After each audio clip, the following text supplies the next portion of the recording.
Olá pessoal, tudo bem? Eu sou a professora Marice Fidelis, aqui do Sucesso Jurídico, e hoje a gente vai estudar mais um assunto importantíssimo, Direito Processual Civil. O tema de hoje é nulidades, um assunto pequenininho no nosso código, mas importantíssimo, inclusive para a sua atuação profissional. Então, é um assunto que você vai levar não só para a OAB, mas também para toda a sua atuação profissional. Então, preste atenção comigo, que é agora que a gente vai estudar quando que você pode requerer as nulidades de atos que foram praticados no processo e você pode anulá-los ou, se for o caso, pedir que eles sejam praticados novamente. Vamos estudar então o que diz o Código sobre nulidades? Começando então pelo artigo 276 do Código, diz que a lei, quando a lei prescrever uma forma determinada sob pena de nulidade, a decretação dessa nulidade não pode ser requerida por quem deu causa a essa nulidade. Claro, se a pessoa fez um ato em que se tinha a possibilidade de haver uma nulidade, ela não pode requerer que o ato que ela praticou seja anulado porque ela deu causa a essa nulidade. Então, é a outra parte que vai requerer a nulidade deste ato. E aí traz logo em seguida o nosso código que quando a lei prescrever determinada forma, o juiz vai considerar o ato válido, ainda que seja realizado de outro modo, mas que alcance a finalidade que pretendia.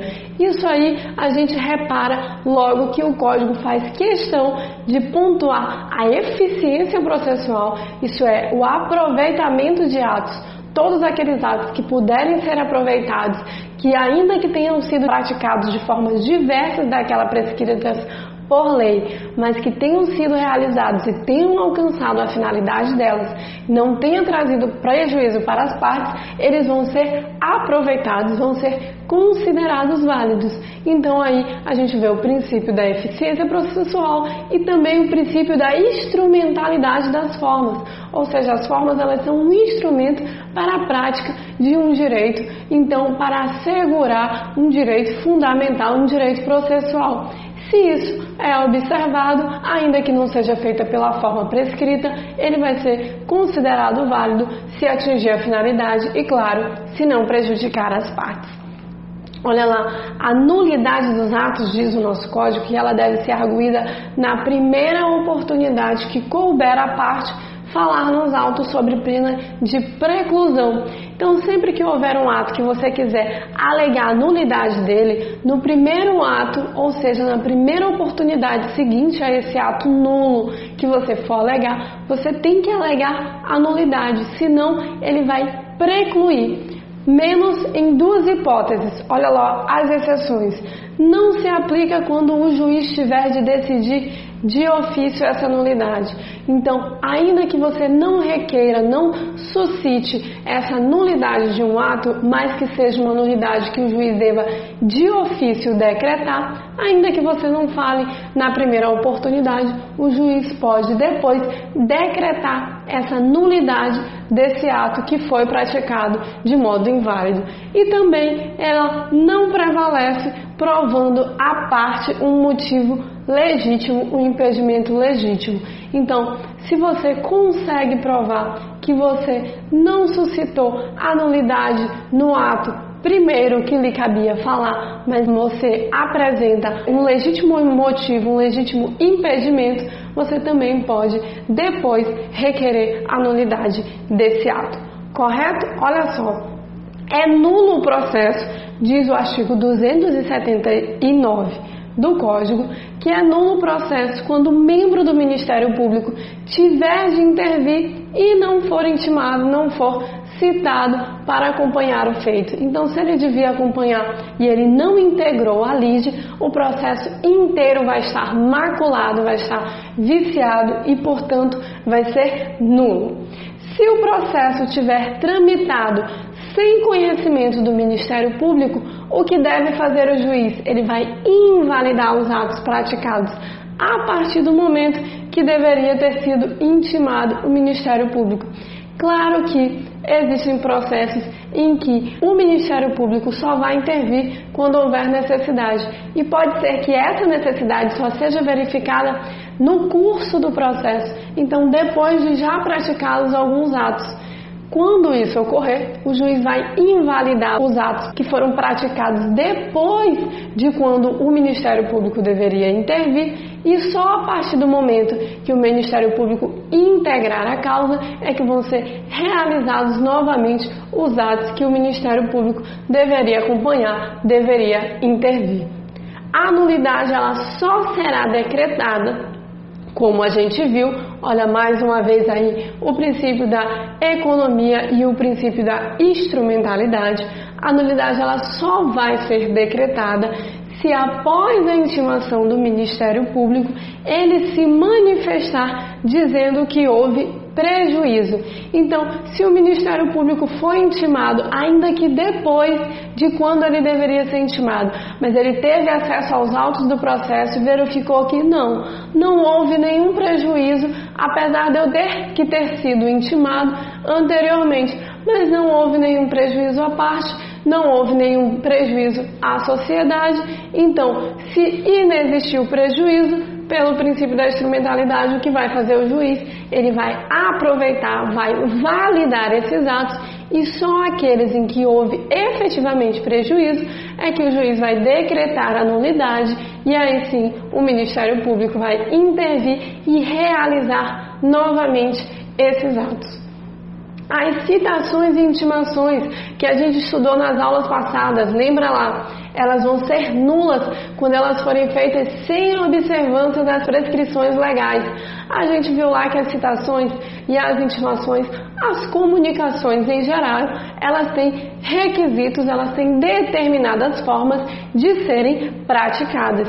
Sempre que não for observadas essas prescrições legais, elas vão ser nulas. Como, por exemplo, a gente estudou, lembra lá que a gente pode pedir, requerer expressamente que as intimações elas sejam feitas em nome exclusivamente de um único advogado ou exclusivamente da sociedade, lembra? Então, se não for o que vai ocorrer, não vai ser observada a prescrição legal e por isso serão nulas. Então, todas as intimações, citações, se não observados os requisitos, como a gente estudou, elas vão ser nulas. Olha lá, anulado o ato, consideram-se de nenhum efeito todos os subsequentes que deles dependem. Mas aí a gente tem que observar que a nulidade de uma parte do ato só vai prejudicar as outras que delas sejam independentes. Então, se você tem um ato em que, quando ele for anulado, vai prejudicar outros subsequentes, todos eles vão ser anulados. Porém, pode ocorrer que com a anulação de um ato, parte dele ainda possa ser aproveitado, porque não depende diretamente do ato. Nesses casos, então, eles vão ser considerados válidos, eles vão ser considerados efetivamente a fim de que sejam validados e que seja no processo considerado, então, que foi realizado de modo normal, de modo legal. Certo? Ao pronunciar a nulidade, interessantíssimo isso. Olha, o juiz ele vai declarar quais são os atos que foram atingidos pela nulidade e vai ordenar as providências necessárias a fim de que sejam repetidos ou retificados os atos. Então, quando o juiz decretar a nulidade de algum ato, ele vai observar quais os atos que foram também tocados, que foram maculados por essa nulidade. E aí todos esses atos que foram viciados, que foram anulados, eles vão ser repetidos ou vão ser retificados se puderem ser aproveitados em partes.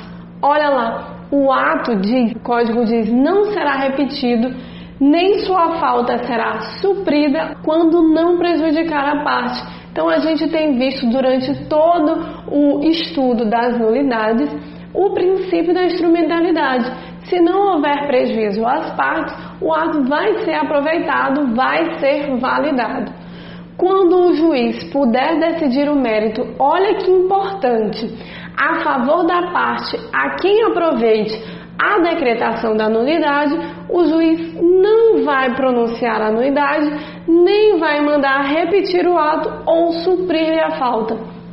Professora, o que é isso? Olha que interessante, o Código diz que se essa nulidade ocorrer próximo à hora em que o juiz ele vai decretar o mérito, vai decidir o mérito da questão, e ele vê que quando ele for decidir o mérito, isso não vai afetar a nulidade, ela vai ser aproveitada a parte a quem iria decretar a nulidade.